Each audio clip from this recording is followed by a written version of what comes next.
Hello students, I am Digvijay Singh. I am again in front of you. I will solve few more questions of class 9th Maths chapter 1 number system. Okay बेटा, direct हम लोग practice पे आते हैं। इस समय आपको practice की जरूरत है, क्वेश्चन करने की जरूरत है। जो इसमें माहौल चल रहा है बेटा, तो इस माहौल में आपको अच्छे से ढलने की जरूरत है। घर में रहिए, स्टे होम, स्टे सेफ, स्वस्थ रहिए, पेरेंट्स की बात मानिए, एल्डर्स की बात मानिए, बड़े भाई बड़े बहन की बात मानिए। कोई गलती मत करिए, बाहर जाने की गलती तो करिए ही मत। घर में रहिए, आप सुरक्षित रहेंगे तो आपका परिवार सुरक्षित रहेगा, पूरा परिवार सुरक्षित रहेगा तो देश सुरक्षित रहेगा। ठीक है बेटा, हम इस टाइप क्वेश्चन सॉल्व करते हैं। क्वेश्चन सॉल्विंग का कार्य चल रहा है। तो बेटा ये आपको बताया गया था कि अगर a to the power m upon a to the power n है तो इसको हम लिखते हैं a to the power m minus large of exponent में। और ये भी बताया गया था कि अगर a to the power m whole के पावर n है तो इसको हम लिखते हैं m इंटू n। तो we will use this types of, क्या हो जाएगा बेटा, ये x to the power a minus b whole का a plus b into x to the power b minus c whole का b plus c, x to the power c minus a whole to the power c plus a। Okay, focus at the question. अब बेटा इनका multiply होगा x to the power a minus b into a plus b, x to the power b minus c into b plus c, x to the power c minus a into c plus a। Easy है, formula आपको पता होगा, ये already identity है। a square minus b square, b square minus c square, c square minus a square. इस type question में या तो ऐसे पूछ लेता है या prove that this is equal to 1। Generally 1 ही आता है। अब बेटा आपको पता है a to the power m into a to the power n तो क्या होता है m प्लस n। अगर मोड टर्म में तो ऐड होता जाएगा, कोई दिक्कत नहीं है। ये क्या हो जाएगा बेटा, a square minus b square plus b square minus c square plus c square minus a square. ठीक है, तो a स्क्वायर से a स्क्वायर कैंसिल होगा, b से b कैंसिल हो गया और c से c कैंसिल हो गया। हमने इधर पे करा, ये हो गया x टू द पावर 0 है, इसकी वैल्यू क्या हो गई 1।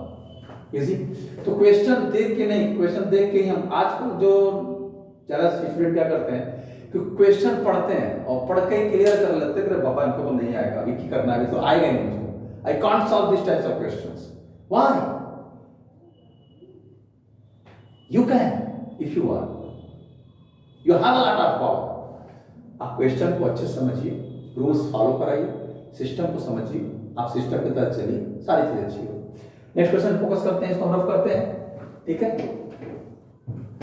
ध्यान दीजिए थोड़ा सा प्रैक्टिस करें। This is the most important part. You have to done a lot of things because you want, if you want, sorry, if you want then you can do. वो क्वेश्चन है बेटा कि 2 to the power 5x divided by 2 to the power x is equal to 5th root 2 to the power 20। कोई दिक्कत नहीं, इसको लिख सकते हैं 2 to the power 5x minus x is equal to 2 to the power 20 whole के power 1/5। आपको पता है ना, a to the power m divided by a to the power n होता है m माइनस n। पर ये हो जाए, मालूम है ना, अगर 5th रूट x है, जो भी रूट्स है तो 1 आ जाता है। 2 to the power 4x is equal to 2 to the power 20 into 1/5 हो गया, 5 4 जा 20। 2 to the power 4x is equal to 2 to the power 4. Base are equal in both sides, then therefore 4x is equal to 4। x की value क्या हो गई 4/4। अब कुछ लोग आराम से इसको 0 लिख देते हैं, कहते हैं भैया मैंने तो बहुत सही करके आया। आपको मालूम होना चाहिए कि डिवाइजर और डिविडेंड, न्यूमरेटर और डिनोमिनेटर जब सेम टर्म होते हैं तो वैल्यू कभी 0 नहीं होती है, उसकी वैल्यू हमेशा 1 होती है। ये 1 आ गया, x की वैल्यू आ गई। ठीक है, इस तरह के क्वेश्चंस आते हैं, आप सॉल्व कर सकते हैं। हम लोग अगले क्वेश्चन पे ध्यान दें। इस क्वेश्चन पे देखो बेटा, ये दिया है कि under root 3 into 5 to the power minus 3 divided by, इसमें थोड़ा सा दिमाग आप नहीं लगाएंगे तो आप इस क्वेश्चन को सॉल्व नहीं कर पाएंगे। ठीक है, अब बोर्ड मास का रूल, जिसको कहते हैं बोधमास का रूल क्या होता है, अगर ब्रैकेट और आप हटा दीजिए तो DMAS divide multiply add subtract. तो यहां पे क्या है, डिवाइड और मल्टीप्लाई। सबसे पहले क्या करेंगे, ऐसा तो कुछ ब्रैकेट तो लगा नहीं है, सबसे पहले हम डिवाइड करेंगे, तो इससे इसको डिवाइड करेंगे सबसे पहले, तो ये क्या हो जाएगा, √3 इंटू -5/5 ध्यान दीजिएगा बेटा, अपान √3 - 1 इंटू 5 इंटू 6√3 इंटू 5/5, मैंने कुछ नहीं किया। अब इसको तोड़ेंगे, इसको लिख सकते हैं बेटा 3 into 5 - 3 whole power 1/2 upon 3 to the power -1 into 5 whole के पावर 1/3 और 3 into 5 to the power 5 whole के पावर 1/6 पावर में आ गया।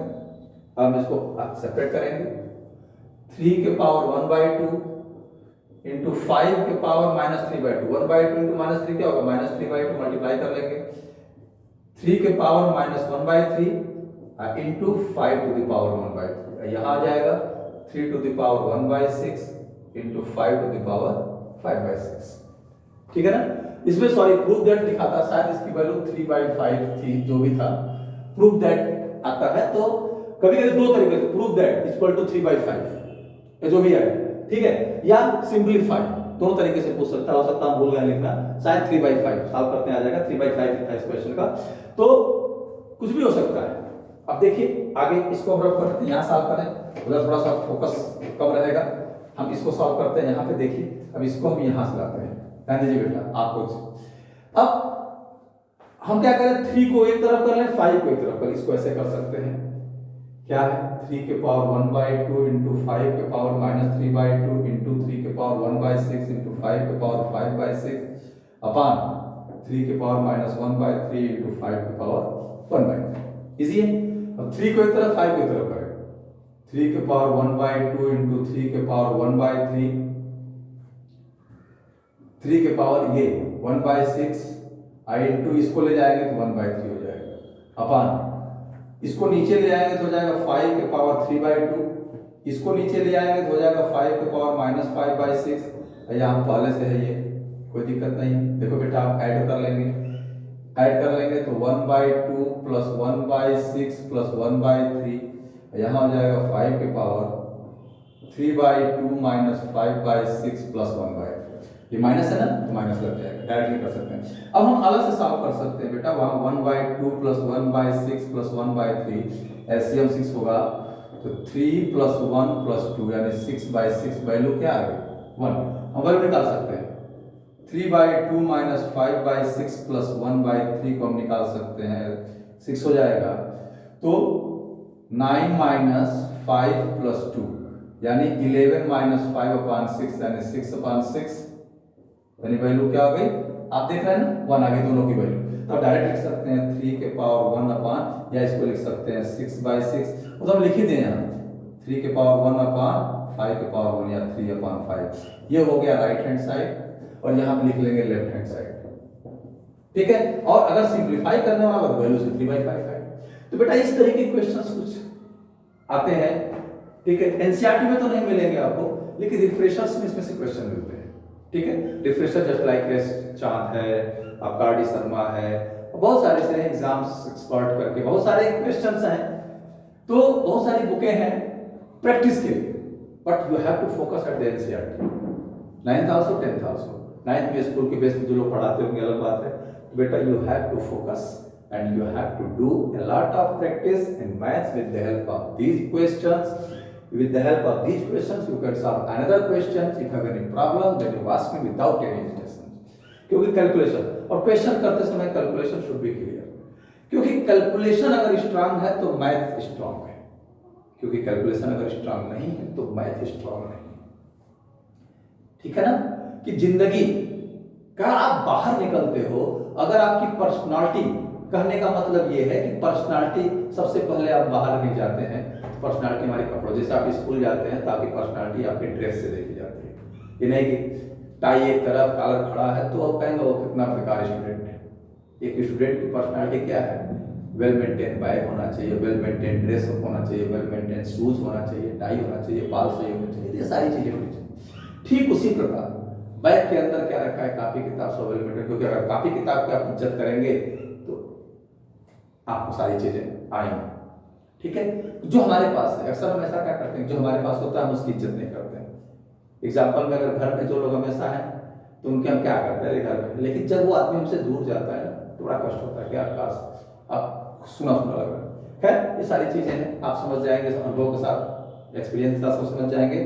फिलहाल इस समय आपको फोकस करना है पढ़ाई पर। इस चैलेंजिंग टाइम में, बहुत ही चैलेंजिंग टाइम चल रहा है, बहुत ही विकट टाइम चल रहा है, पूरा वर्ल्ड परेशान है, ठीक है, हमारा इंडिया भी परेशान है। और कोशिश में है कि हमारे जो पब्लिक है, हमारे जो स्टूडेंट्स हैं वो सुरक्षित रहे, क्योंकि स्टूडेंट जो होते हैं इस फ्यूचर ऑफ माई कंट्री। तो अगर ये सुरक्षित हैं तो हम सारी चीज़ें सहन कर जाएंगे। एक बार भूख लगी बर्दाश्त कर सकते हैं, लेकिन अगर हमारे बेटे को, हमारे बच्चों को अगर कुछ हो जाए तो हमें बर्दाश्त नहीं है।